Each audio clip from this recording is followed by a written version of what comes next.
E aí, pessoal, beleza? Pablo Wayne aqui falando. Estou iniciando mais um episódio do PWCast.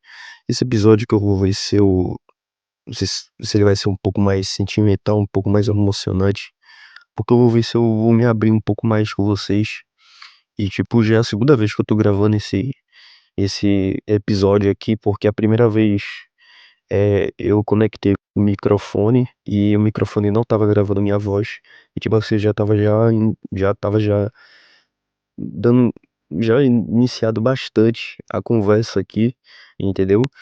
E a segunda vez meio que deu um problema aqui, por algum motivo deu um problema aqui no telefone, né?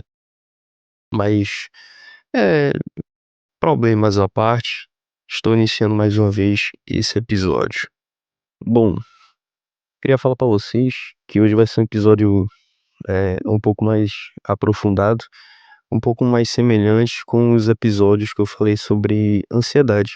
Por que semelhante com aqueles episódios que eu falei sobre ansiedade?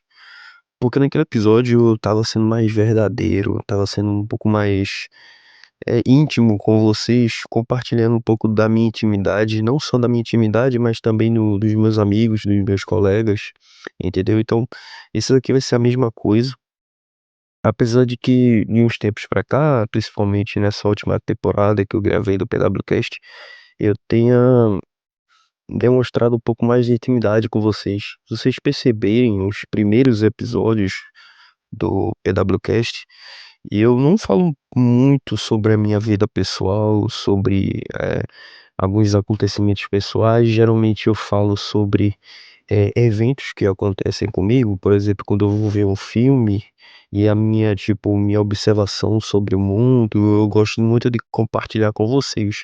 Mais um sentimento em si sobre meus medos, meus desejos, minhas paixões, eh, minhas ânsias, minhas ansiedades. Eu não sou muito de conversar com vocês. E esse é o lado vantajoso de ter um público muito pequeno, um público micro, que é o que eu tenho aqui no YouTube, principalmente nesse meu segundo canal que só tem 24 inscritos, mas dependendo da relevância, se caso eu compartilhar nas redes sociais, quando eu compartilhar nas redes sociais, ele pode alcançar mais público além dessas 24 pessoas. É, essa vantagem de conversar com esse micro público é que eu me sinto um pouco mais à vontade de conversar com vocês, de revelar eh, essa minha intimidade aqui com vocês. Então, o que eu conversar com vocês é uma coisa, é um adendo que eu ia falar também. É o seguinte, eu tô gravando eu tô planejando, na verdade, é a palavra correta. Eu estou planejando gravar mais um episódio sobre ansiedade, entendeu? Então, de uns tempos pra cá, eu tenho experienciado alguns, alguns eventos com relação à ansiedade e, tipo, principalmente com atendimento de médico, algumas críticas sociais que eu vou fazer com relação a isso. Então, aguardem que futuramente, eu não sei quando que vai sair esse episódio aqui, porque eu tô gravando aqui, muito provavelmente vai sair daqui a 2 semanas esse episódio. Então daqui pra lá já vou ter gravado e postado episódio sobre ansiedade. Então procurem, eu vou ver se eu coloco ansiedade, como é ser tratado com ansiedade aí no Brasil. Entendeu? Então, é, bom, hoje eu tô gravando aqui, é, já tá quase batendo meia-noite, então ainda é. Então, nesse exato momento, 11 horas e 35 minutos do dia 29 de agosto de 2025. Hoje faz exatamente 5 anos de que meu pai faleceu.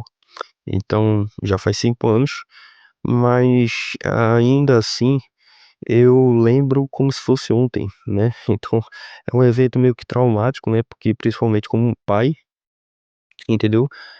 Meu pai, ele nunca foi uma pessoa de ser muito próxima comigo, mas ele era presente, ele era um pai presente, era um pai compreensivo, um pai que às vezes escutava. Eu não digo que ele era muito próximo ao ponto de, tipo assim, estar o tempo todo brincando, me abraçando, mas assim, da maneira dele, do jeito dele, ele demonstrava o afeto dele, o amor dele que ele tinha por mim e pelos meus irmãos. Então foi um evento que me marcou bastante, assim, e acho que foi o evento mais traumático que eu tive na minha vida, junto com a morte da minha avó, né?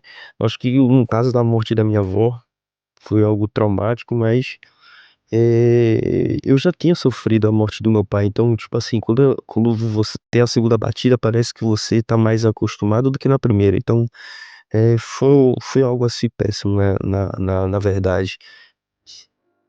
Então, geralmente todo ano, quando chega próximo a data de morte do meu pai, ou no dia específico da morte do meu pai, eu mando celebrar uma missa em sufrágio à alma dele, né? Então, mas hoje eu decidi fazer algo diferente, porque eu tinha que me confessar, né, essa semana. Então eu esperei a semana toda. Na verdade, não. Eu fui na quarta-feira, no centro aqui da cidade, na Basílica Nossa Senhora da Penha, aqui em Recife. E lá eu tentei me confessar, mas eu tinha chegado, era muito tarde já. Apesar de estar ainda no horário, eu acabei chegando muito em cima da hora, assim, pra acabar. E os padres e os freis que estavam lá atendendo confissões já não estavam lá. Então eu decidi, pô, por que eu não vou na sexta-feira, né? Que além de ser, além de completar 5 anos da morte do meu pai, eu aproveito e vou lá na igreja, peço orações, oro também pela alma do meu pai, faço minha confissão e volto pra casa. Além do mais, eu também ia fazer várias coisas ao mesmo tempo lá na igreja, tudo com relação a isso. Por quê? Bom, explicando.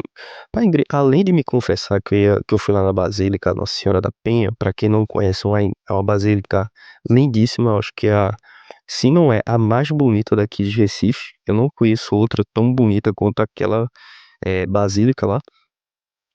Ela é muito linda mesmo, vocês podem procurar na internet, é muito fácil de se achar. E vocês podem ver que ela é muito linda, ela tem uma arquitetura totalmente grega e algo maravilhoso, aquela igreja lá. Então, é, de uns tempos pra cá, tem acontecido alguns eventos estranhos aqui em casa, principalmente com relações a coisas sobrenaturais. Então, a gente tava começando a ver vultos pela casa, situações estranhas, tipo, se sentir desconfortável quando está sozinho, se sentir sendo observado, muitas vezes sozinho aqui em casa, não só eu, mas a minha irmã, às vezes o meu irmão. Mesmo com gente em casa, assim, quando você tá sozinho no cômodo, você se sente que tá sendo observado, mesmo ninguém dentro desse cômodo, isso tendo duas ou mais pessoas em casa, entendeu? Então tava acontecendo algumas coisas estranhas. E uma dessas, até inclusive, eu não conversei com o padre, mas já aconteceu de tipo assim, tá, o meu irmão está limpando o quarto, ele tá lá arrumando o quarto, fazendo as coisas normais que se faz. E os dois ventiladores que ficam lá no meu quarto misteriosamente caíram no chão, como se tivessem sido empurrados. E eles não estavam apoiados ou algo do tipo assim, eles estavam literalmente em pé, em cima de um cômodo, e do nada eles caíram no chão. Tipo, do nada, como se realmente alguém tivesse puxado, eles tivessem caído no chão. Então, por, por causa disso, eu resolvi colocar orações espalhadas pela casa, nos 5 cômodos daqui de casa. Então eu botei na entrada de casa, eu botei na sala, na cozinha, nos 2 quartos e no banheiro. E eu coloquei a oração de São Bento, que é uma oração muito forte. Então quem não conhece a oração de São Bento, que é cruz sagrada, seja minha luz, não seja o dragão meu guia, retira-te, Satanás, é mal que tu ofereces, bebe tu mesmo os teus venenos. Bebe tu mesmo teus venenos, salvo engano, é essa daí. Bebe tu mesmo os teus venenos. É... agora eu esqueci, galera. Foi mal, me desculpe. Mas eu coloquei a. é, eu coloquei a oração de São Bento em todos os cômodos daqui de casa. Nos 4, salvo engano, são 6. Os 5 eu coloquei em português e na entrada de casa eu coloquei em latim, né? Então mesmo colocando essas orações, diminuiu bastante esses eventos, eh, de vamos botar entre aspas assim, de poltergeist, né, bebendo aqui um pouco de água.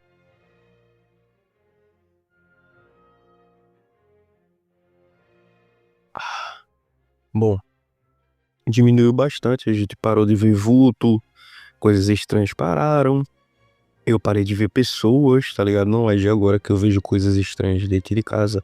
E eu literalmente, eu já vi uma criança, e a criança olhou pra mim e andou. Então, eu tô gravando nesse exato momento, sozinho na sala, no escuro, tá ligado? É bem estranho, mas eu tô gravando dessa forma. Bom, mas voltando ao assunto, eu fui lá pra pedir aconselhamento pros padres. Eu levei uma garrafinha d'água pra ser abençoada pelo padre. E eu ia lá me confessar, fazer tudo, tirar minhas dúvidas, pedir pra ele me abençoar também, pedir pra ele abençoar a água e também acabar pedindo pra orarem pelo meu pai, fazer lá na missa lá. Quando eu cheguei lá, se eu não me engano, quando eu cheguei lá não ia ter missa, tava tendo novena. E se eu salvo engano, tinha um negócio lá que eu não gostei, eu tenho que falar a verdade, eu não posso mentir, mas tinha um negócio lá que eu não gostei, que é tipo assim, 3,50 pra você colocar uma intenção, tá ligado? Não sei se é pra missa ou pra algum evento que tava tendo lá na igreja, e te pagar pra você colocar uma intenção, acho que isso é muito errado. Então não sei se era pra missa mesmo. Eu acho que era pra algum evento que eles iam fazer uma grande oração, algo do tipo assim. Acho que eles estavam arrecadando dinheiro lá. Então, tipo, eles estavam recolhendo, tipo assim, pague 3,50 e a gente vai colocar seu nome e alguma intenção aqui pra oração. Algo do tipo assim. Mas eu acho que isso é muito errado. Mas eu não acabei colocando o nome do meu pai na alguma intenção na missa por causa disso. Mas eu consegui me confessar bem, eu consegui me expressar bem. E eu acabei lá, no momento antes de me confessar, eu perguntei pra um senhorzinho lá, de que se ele iria se confessar, né? E ele disse: "Não, não, não vou me confessar não". Mas quando eu tava na fila da confissão, ele olhou pra mim e me tocou assim no ombro e falou comigo, disse: rapaz, eu não iria me confessar.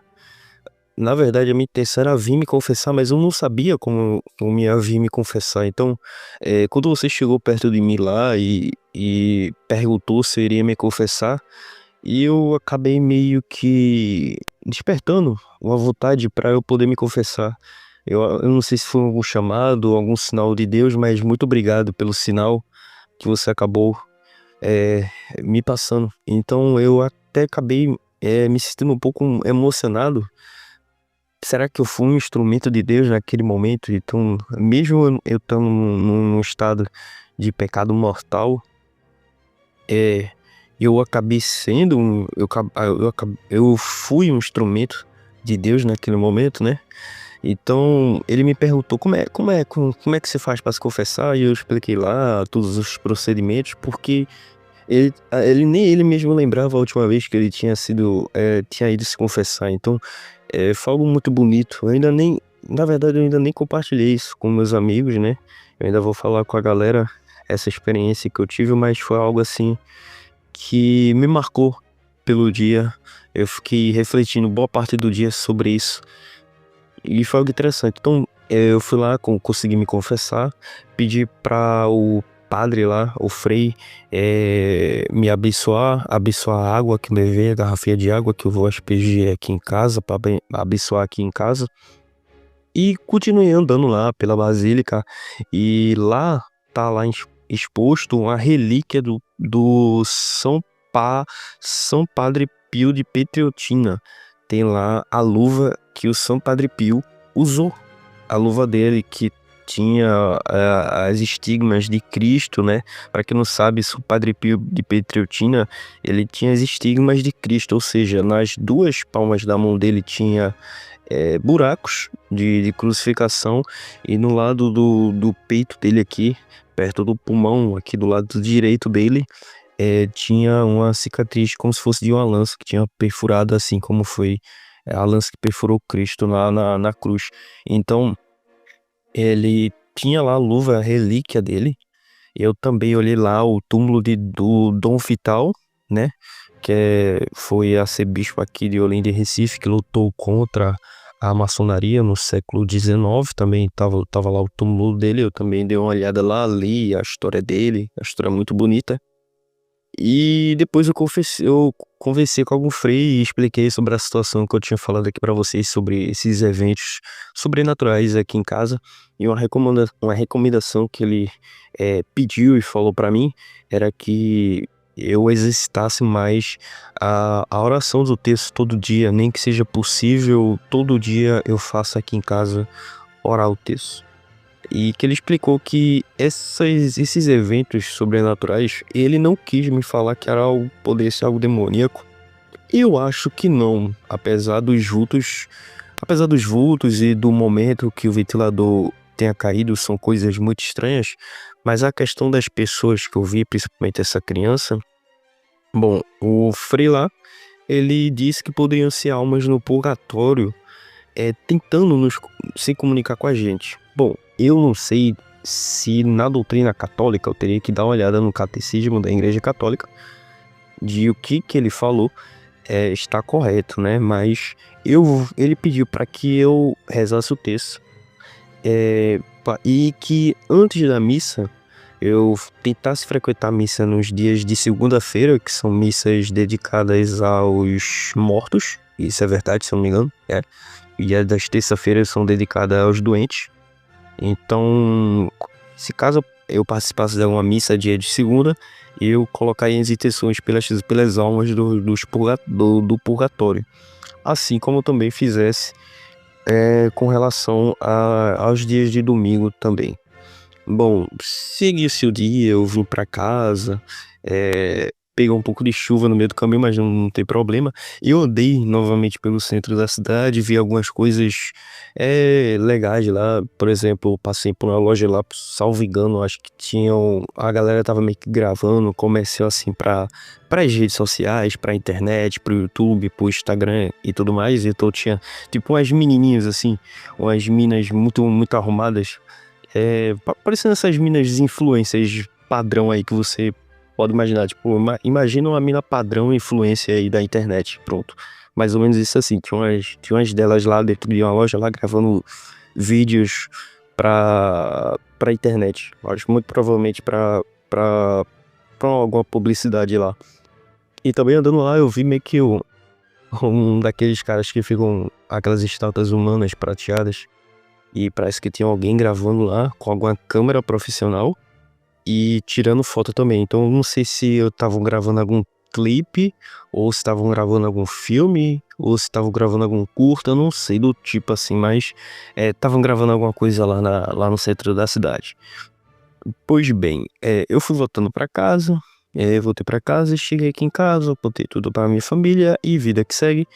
E eu decidi, pô, já que eu não fui pra missa à tarde, já que eu não consegui colocar o nome do meu pai na missa à tarde, lá na Basílica da Penha, então eu vou aqui mesmo, na minha paróquia, perto da minha casa. Então eu fui lá e fiz isso, coloquei intenções sobre a minha família e sobre o meu pai, sufrágios, né?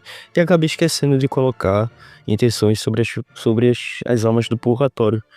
Capaz de, tipo, lá pra domingo, vejo se eu faço isso, coloco nas intenções, né?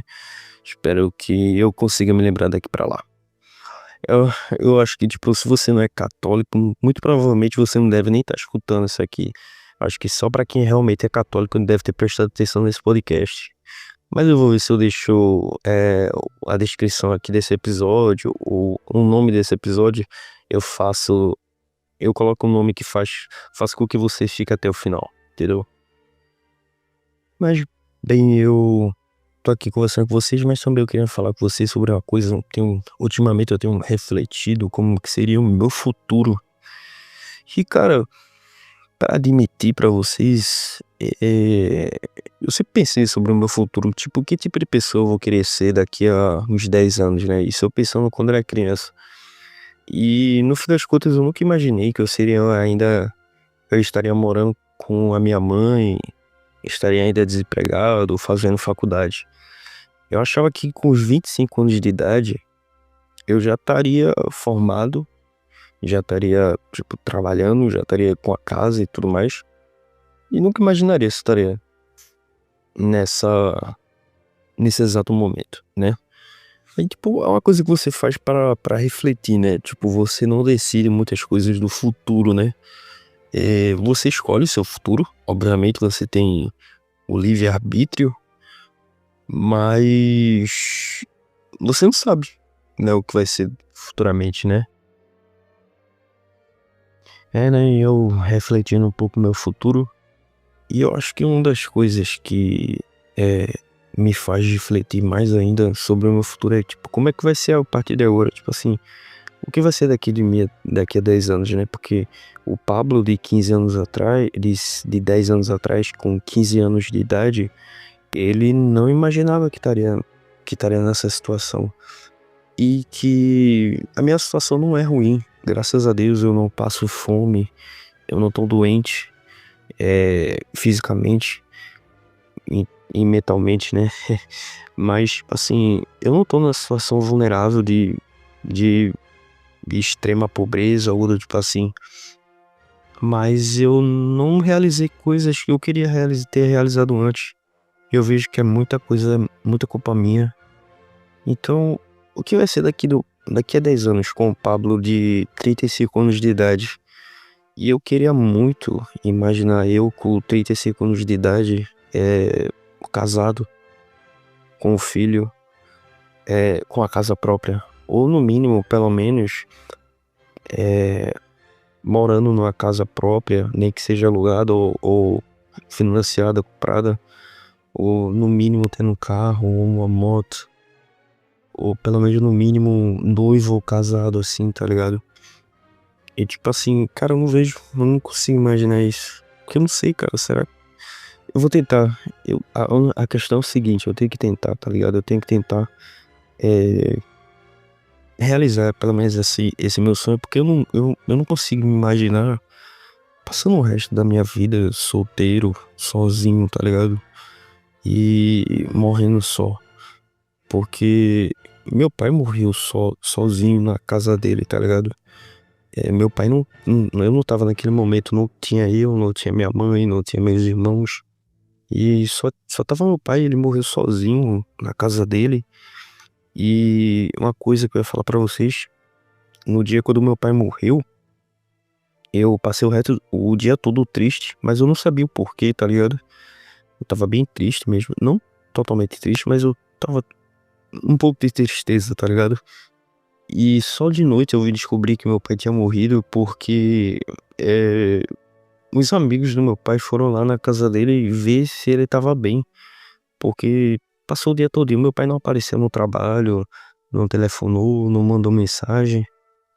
E eu sei que até o momento, meu pai, até às 9 horas, 9:30 da manhã, mais ou menos assim, meu pai tava vivo porque foi quando ele mandou uma mensagem pra mim, que é o que ele mandava antes, todo dia ele mandava uma mensagem de bom dia, ele mandava uma mensagem lá, que era uma mensagem de uma pastora que mandava, né?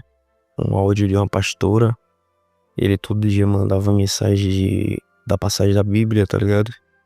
E tipo assim, ele chegou a mandar pra mim de manhã, é, pra mim, pros meus irmãos. E depois das 9 horas, né? Ele não mandou mais nenhuma mensagem, não respondeu mais nenhuma mensagem que mandaram pra ele. E só lá pras noites, lá pras 6, 7 horas da noite, acharam meu pai morto. Então, eu fico pensando, cara, será que meu futuro vai ser esse, de, tipo assim, passar o resto da vida sozinho, é, sem ter ninguém no seu lado, nem que seja uma esposa, um filho, algo do tipo assim? Porque, querendo ou não, minha mãe vai seguir a vida dela, quando eu sair de casa, minha mãe vai seguir a vida dela, meus irmãos vão seguir a vida deles. E eu vejo, cara, eu não consigo falar com ninguém, eu não consigo ter uma namorada. A verdade tem que ser dita, eu vou falar aqui pra vocês, eu não consigo ter uma namorada porque eu não consigo falar com as pessoas, cara. E eu tenho um problema de fobia social, não consigo conversar com as pessoas, demorou muitos anos. Na verdade, falando aqui, sendo sincero com vocês, demorou muitos anos mesmo pra eu poder me é, conversar verdadeiramente com as pessoas. Inclusive, eu ainda tenho dificuldade de gravar o PWCast. E eu já falei várias vezes de que o PWCast pra mim, ele é tipo uma terapia, porque tá me ajudando a poder me abrir mais com as pessoas, me ajudar a conversar mais com as pessoas, interagir mais com as pessoas. Isso tem me ajudado bastante, porque eu era muito retraído, eu não gostava muito de falar com as pessoas. Até hoje eu não gosto muito, mas é, eu me sinto desconfortável, me incomodado. Até inclusive eu consigo, até na confissão lá, quando eu vou me confessar com o padre, eu gosto de me confessar no confessionário, não conversando com o padre frente a frente, porque eu não me sinto confortável falando com ele assim frente a frente. Então, eu não consigo falar com a garota de verdade. Tipo assim, eu tenho umas amigas, tá ligado? Que praticamente eu acho que são duas ou três. E só tem uma que na verdade que eu converso. E até de vez em quando eu chamo ela pra sair, fazer alguma coisa. Tipo assim, eu até chamei ela pra caminhar. Uma vez eu chamei ela pra ir pro cinema. E meio que ela disfarçou, então muito provavelmente ela não quer sair comigo, tá ligado? Então, às vezes eu fico com aquele pensamento, tá ligado? Tipo assim, será que eu sou uma pessoa tão antipática? Será que eu sou um cara antipático que as pessoas não querem conversar comigo? Ou eu sou uma pessoa que não sabe conversar? Ou simplesmente a pessoa não gosta de mim? Ou simplesmente a pessoa me vê de uma forma que eu, diferente da forma que eu vejo ela? Por exemplo, tipo assim, eu vejo a pessoa como uma amiga minha. E ela só me vê como um colega ou um conhecido, por exemplo, assim, tá ligado? Então, esse tipo de coisa, tá ligado? Então, por isso que esse episódio, quando a primeira vez que eu gravei esse episódio, eu disse que seria um episódio triste, tá ligado? Porque, no fim das contas, a única coisa de bom que eu falei foi, pelo menos, graças a Deus, foi ter sido algum instrumento pra aquele cara ter sido, é, se confessar, tá ligado? Então, mas no fim do dia, o dia não foi algo tão feliz, tá ligado? Inclusive até na missa eu tava bem triste mesmo. Tava pensando nessa situação. Será que eu tô triste porque eu não consigo falar com as pessoas? De que, tipo, eu não consigo me comunicar com uma amiga minha? Eu tô preocupado se uma amiga minha tá prestando atenção no que eu tô falando, ou se ela tá dando atenção pra mim também. Será que eu tô triste por causa disso? Ou será que eu tô triste porque é, já faz 5 anos que meu pai morreu, tá ligado? Então fica esses negócios na minha mente. Por isso que eu falei, esse seria um episódio triste por causa disso. Porque no fim das contas, hoje foi um dia bem. Não digo que foi um dia triste, mas foi um dia bem mais ou menos. A verdade é essa. Acho que vocês devem estar percebendo pela minha voz. Hoje foi um dia meio. Né? Mal bateu meia-noite. Outro dia que começa. Bom, pessoal, espero que vocês tenham gostado desse episódio. Eu sei que não foi um episódio tão legal, tão divertido como eu gravava antes. Mas pelo menos eu uso como uma forma de terapia para eu desabafar um pouco sobre as minhas frustrações e tristezas. Mas eu não tô nem ligando, as pessoas não vão escutar minha voz por exemplo, né? Geralmente a maioria dos vídeos tem 1 ou 2 visualizações. Então, se você é uma das 1 ou 2 pessoas que está escutando isso aqui, saiba que pelo menos eu tô sendo ouvido uma vez na vida. Bom, espero que vocês fiquem com Deus. Beleza, valeu, falou.